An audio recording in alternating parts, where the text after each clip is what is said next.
Il était une fois une femme qui n'avait pas d'enfant. Elle est allée une fois à une bonne sorcière pour obtenir de l'aide. La femme a dit qu'elle rêvait d'un enfant. La sorcière lui a donné une graine et a ordonné de la planter dans un pot de fleurs. La femme était très heureuse, remercia la vieille et rentra chez elle. À la maison, elle a planté une graine, l'a arrosée et a commencé à attendre patiemment. Bientôt, une grande fleur merveilleuse, comme une tulipe, poussa dans le pot. Quand ses pétales se sont ouverts, il y avait une petite fille à l'intérieur. Elle était très petite, pas plus d'1 pouce. Par conséquent, la femme l'a appelée Thumbelina. Une nuit, alors que Thumbelina dormait profondément, un énorme crapaud est monté sur la fenêtre de la maison, mouillé et laid. Elle attrapa la fille endormie et se précipita vers son marais. Le crapaud a décidé d'épouser son vilain fils avec la belle Thumbelina.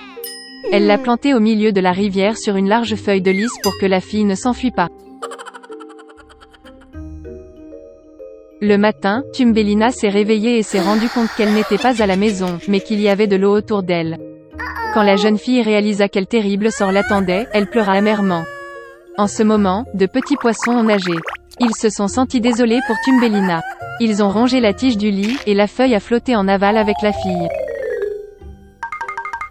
Un gros coléoptère est passé. Voyant une belle fille, il l'attrapa et la porta jusqu'à un arbre, où il la présenta à ses amis. Ils enviaient tous sa beauté, mais disaient que Thumbelina était très moche et ne pouvait pas être en leur compagnie. Sous la pression d'amis, le scarabée a également décidé qu'elle était laide, a laissé la fille au sol et a dit au revoir. Tout l'été, Thumbelina a vécu seule dans la forêt. Elle a tissé un berceau pour elle-même avec de l'herbe et des feuilles. Elle mangeait du pollen et de la rosée, se prélassait au soleil par temps clair et se cachait de la pluie sous une grande feuille de bardane. Mais bientôt des pluies froides et des vents sont arrivés. Thumbelina n'avait pas de tenue d'hiver et elle a commencé à geler. La fille souffrait de faim et de froid. Et un jour, elle a été abritée par une souris des champs. Ils ont vécu ensemble glorieusement, la fille a aidé la souris à faire le ménage, lui a raconté des contes de fées et a reçu en retour un logement chaleureux et de la nourriture. La souris des champs avait un voisin, une taupe aveugle riche, qui faisait cela en comptant sa richesse tout le temps.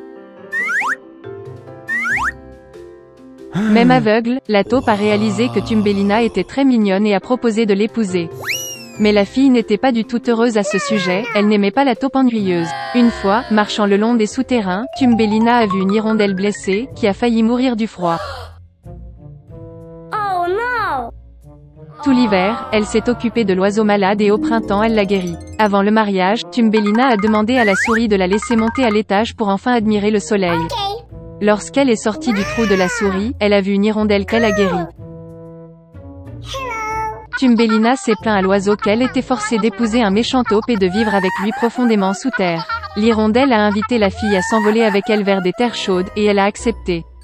Elle a rapidement dit au revoir à la souris, est montée sur l'hirondelle, et ils se sont envolés. Une fois dans un pays merveilleux, Thumbelina a vu une immense prairie avec de belles fleurs. Elle a choisi la plus belle fleur pour elle-même. Soudain, elle vit dans la fleur le même petit homme comme elle, seulement avec des ailes. C'était le roi des elfes. Et un elfe vivait dans chaque fleur. Le bel elfe n'a jamais vu une fille aussi petite que lui, et même aussi belle. Il est immédiatement tombé amoureux de Thumbelina et l'a invitée à devenir sa femme, la reine des elfes et la reine des fleurs. Après toutes ces aventures, la jeune fille était heureuse d'entendre une telle offre du charmant prince.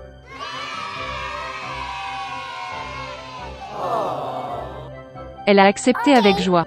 L'elfe prit Thumbelina par la main, et au même moment 2 ailes apparurent derrière elle. Maintenant, elle est devenue la reine des elfes. Et depuis, ils ont vécu heureux pour toujours.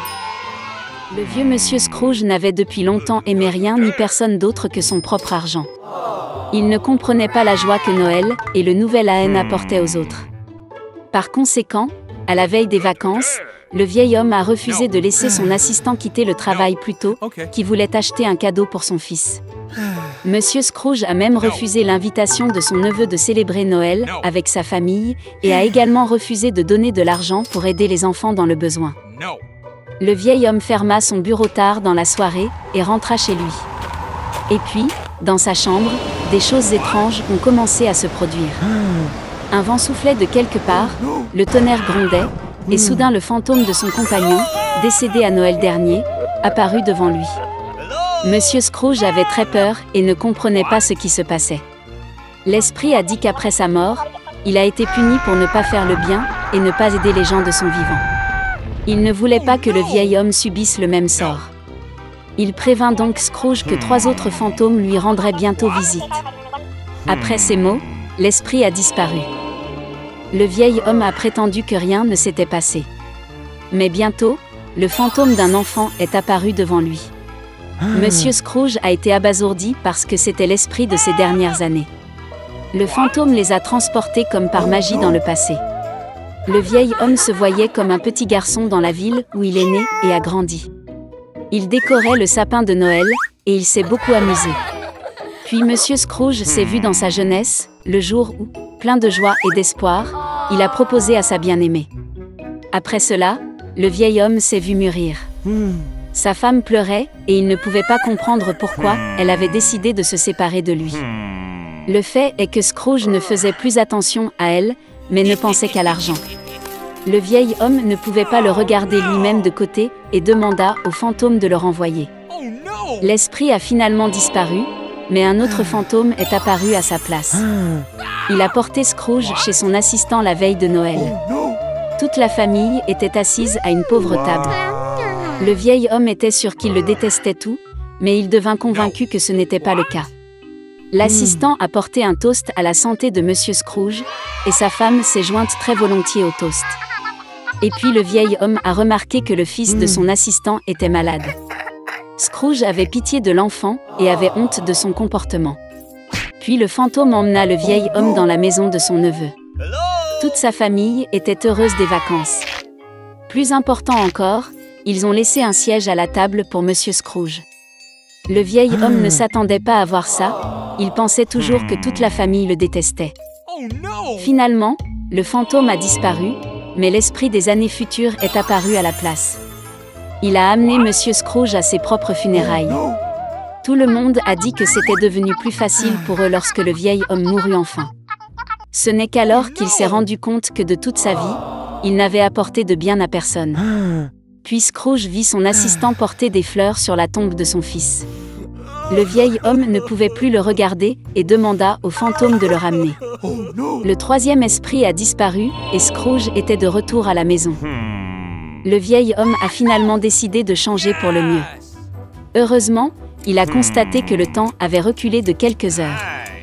Monsieur Scrooge a décidé de ne pas perdre une minute. Il avait encore le temps de tout changer. Le vieil homme était sincèrement heureux de l'approche de Noël. Il a envoyé la dinde la plus chère et la plus grasse à la maison de son assistant. Scrooge a ensuite envoyé un cadeau au fils de Led et a fait don d'une énorme somme d'argent à une association caritative. Après cela, le vieil homme est allé fêter Noël avec son neveu, où toute la famille l'a accueilli. Le lendemain, lorsque l'assistant de Scrooge est venu travailler, il a augmenté son salaire. Pour son fils, le vieil homme est devenu parrain. Monsieur Scrooge a donné au garçon le meilleur traitement possible et il a continué à mener une vie saine. Depuis lors, le vieil homme radin est devenu la personne la plus gentille et la plus généreuse de la ville et a gagné l'amour et le respect universel.